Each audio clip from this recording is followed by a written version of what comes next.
बिस्मिल्लाहिर्रहमानिर्रहीम। Dear student, आज हम न्यूटन के सेकंड लॉ की तरफ जाएंगे।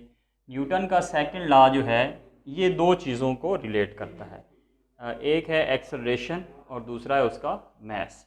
और फिर एक्सेलरेशन है और दूसरी क्वांटिटी जो है वो फोर्स है। यानी एक्सेलरेशन का मास के साथ क्या रिलेशन है और एक्सेलरेशन का फोर्स के साथ क्या रिलेशन है। एक्सेलरेशन के बारे में हमने लास्ट चैप्टर में पढ़ा था। The rate of change in speed या the rate of change in velocity of a body is called acceleration. ठीक है जी। अब यहाँ पर हमने जो डिस्कस करना है, क्योंकि हमने स्टार्ट लिया था फोर्स से, ठीक है। न्यूटन का सेकंड लॉ जो है, इसका अगर आप स्टेटमेंट देखें तो न्यूटन का सेकंड लॉ क्या कहता है। न्यूटन का सेकंड लॉ में ये स्टेट हो रहा है कि when a force acts on a body, ठीक है, जब भी किसी बॉडी के ऊपर आप फोर्स लगाते हैं, when a force acts on a body it produces an acceleration. तो फोर्स से क्या प्रोड्यूस होता है, एक्सेलरेशन प्रोड्यूस होता है। अच्छा ठीक है जी, यानी फोर्स लगाने के बाद उसमें क्या आ जाता है, एक्सेलरेशन आ जाता है। अब ये जो एक्सेलरेशन है, ठीक है, इस एक्सेलरेशन की जो वैल्यू होगी, जो मैग्नीट्यूड होगी, वो फोर्स के डायरेक्टली प्रोपोर्शनल होगी। यानी फोर्स अगर ज़्यादा होगी तो एक्सेलरेशन ज़्यादा होगा। जैसे गाड़ी हम चलाते हैं, उसका एक्सेलरेटर ज़्यादा दबाएंगे तो उसकी स्पीड जो है वो ज़्यादा होगी। तो एक्सेलरेशन जो है इसका रिलेशन किसके साथ बना, फोर्स के साथ। फोर्स हुई तो एक्सेलरेशन आए। तो फोर्स और एक्सेलरेशन आपस में क्या हुए, डायरेक्टली प्रोपोर्शनल। ठीक है, मैं दोबारा स्टेटमेंट की तरफ चलता हूं। When a force acts on a body it produces an acceleration in the direction of body. ठीक है, अब ये जो एक्सेलरेशन है ये क्या है, this acceleration is directly proportional to the force, ठीक है, and inversely proportional to its mass. जो बॉडी की दो, एक तो वो बॉडी के ऊपर जो फोर्स लगाई उससे क्या हुआ, एक्सेलरेशन प्रोड्यूस हुआ। इसका लिंक क्या है, ये है, ये डायरेक्टली प्रोपोर्शनल है। लेकिन वो जो एक्सेलरेशन है और बॉडी का जो मास होगा, ठीक है, तो उसके वो है इनवर्सली प्रोपोर्शनल। डायरेक्ट रिलेशन और इनवर्स रिलेशन आप 8 क्लास की मैथ में पढ़ चुके होंगे। इनवर्सली रिलेशन और डायरेक्टली रिलेशन में क्या होता है, अगर एक वैल्यू इंक्रीज कर रही है तो उसके रिलेशन में दूसरी अगर वैल्यू वो भी इंक्रीज करे तो ये डायरेक्ट रिलेशन है। सेम इसी तरह अगर एक वैल्यू डिक्रीज कर रही है, कम हो रही है, और दूसरी भी वैल्यू उसी रेशो के साथ डिक्रीज हो तो उसको भी क्या बोलते हैं, डायरेक्ट। लेकिन अगर एक वैल्यू इंक्रीज हो रही है और उसके रिलेशन में दूसरी जो वैल्यू है अगर वो डाउन हो रही है, ठीक है, एक अप हो रही है दूसरी डाउन हो रही है, तो इस रिलेशन को क्या हम बोलते हैं, इनवर्स रिलेशन। ठीक है, तो स्टेटमेंट इसकी मैथमेटिकली फॉर्म क्या है कि when a force acts on a body it produces an acceleration in the direction of force.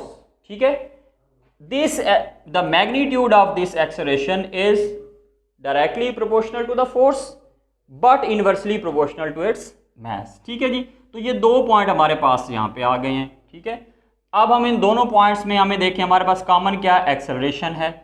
अब एक्सेलरेशन क्या हुआ, फोर्स के डायरेक्टली प्रोपोर्शनल है, लेकिन मास के क्या है, इनवर्सली प्रोपोर्शनल है। तो ये हमने दोनों को क्या कर दिया है, कंबाइन कर दिया है। ठीक है, एम इधर आ गया तो क्या आ जाएगा, एम ए प्रोपोर्शनल टू क्या आ जाएगा, एफ, या एफ प्रोपोर्शनल टू क्या आ जाएगा, एम ए के। अब इस साइन को हम खत्म करेंगे। इस साइन को खत्म करने के लिए साइन कौन सा है, साइन ऑफ प्रोपोर्शनैलिटी। ठीक है, अच्छा इसकी जगह हमने क्या लेकर आएंगे, कांस्टेंट लेके आएंगे। अब यहाँ पे कांस्टेंट क्या हमने लेके आए हैं, के। तो के को हम क्या पढ़ेंगे, के इज कॉल्ड प्रोपोर्शनैलिटी कांस्टेंट। के को हम प्रोपोर्शनैलिटी कांस्टेंट पढ़ते हैं। ठीक है, अगर ये जो बॉडी है जिसकी हम बात कर रहे हैं, अगर उसका मास कितना हो, 1 kg हो, ठीक है, और उसमें प्रोड्यूस होने वाला जो एक्सेलरेशन है वो कितना होगा, 1 मीटर पर सेकंड स्क्वायर। ठीक है, तो फिर के जो है वो भी क्या होगा, 1 होगा। कांस्टेंट की कोई यूनिट नहीं होता। ठीक है, तो वैल्यू ऑफ के क्या होगी, 1 होगी। तो हमारे पास क्या आ जाएगा, F is equal to M A. ठीक है, F is equal to M A. ठीक है, तो यहां पे हम क्या करेंगे, यूनिट ऑफ फोर्स भी यहां पे डिफाइन कर देंगे। ये क्या है, मैथमेटिकल फॉर्म है किसकी, सेकंड लॉ की। अच्छा, यहाँ से फोर्स से हम इस फोर्स का यूनिट अब ड्राइव कर रहे हैं। मैंने क्या आपको बताया, एफ किसकी इक्वल है, एम ए के है। एम का क्या है, ऐसा यूनिट किलोग्राम है। एक्सेलरेशन का क्या है, मीटर पर सेकंड है।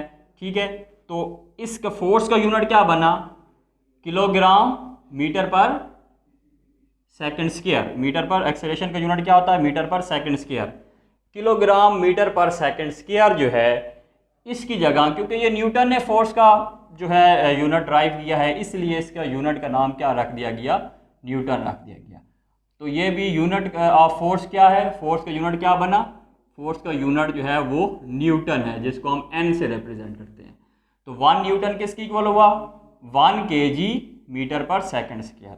इस फार्मूले से m की जगह हमने ये यूनिट लिख दिया, a की रिप्लेस में ये लिखा, तो यहाँ पे f आ गया, तो f का यूनिट फिर क्या बन गया, न्यूटन बन गया। ठीक है बेटा, अब ये हमने सेकंड लॉ जो है ये पढ़ा है, ये सबसे इंपॉर्टेंट लॉ है तीनों में।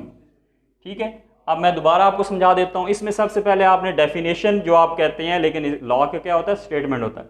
सबसे पहले पूरा स्टेटमेंट लिखना है, जो पिंक ब्लॉक में नहीं आ रहा वो पूरे को पूरा लिखना है। उसके बाद फिर आपने ये जो चीज़ है इसको हम बोलते हैं मैथमेटिकल फॉर्म, मैथमेटिकली। ठीक है जी, फिर हम इसको मैथमेटिकली प्रूफ करेंगे कि एक्सेलरेशन जो है उसका क्या रिलेशन है, उससे हमारे पास ये फार्मूला आ जाएगा। ठीक है, के की वैल्यू 1 लिख के। ठीक है, तो ये मैथमेटिकल फॉर्म है। यहाँ से हमने फिर यूनिट ऑफ फोर्स को डिफाइन किया। तो उम्मीद है आप लोग जो हैं इसको अच्छी तरह समझ गए होंगे। तो इसके बाद हम नेक्स्ट जो टॉपिक होगा वो न्यूटन का थर्ड लॉ होगा।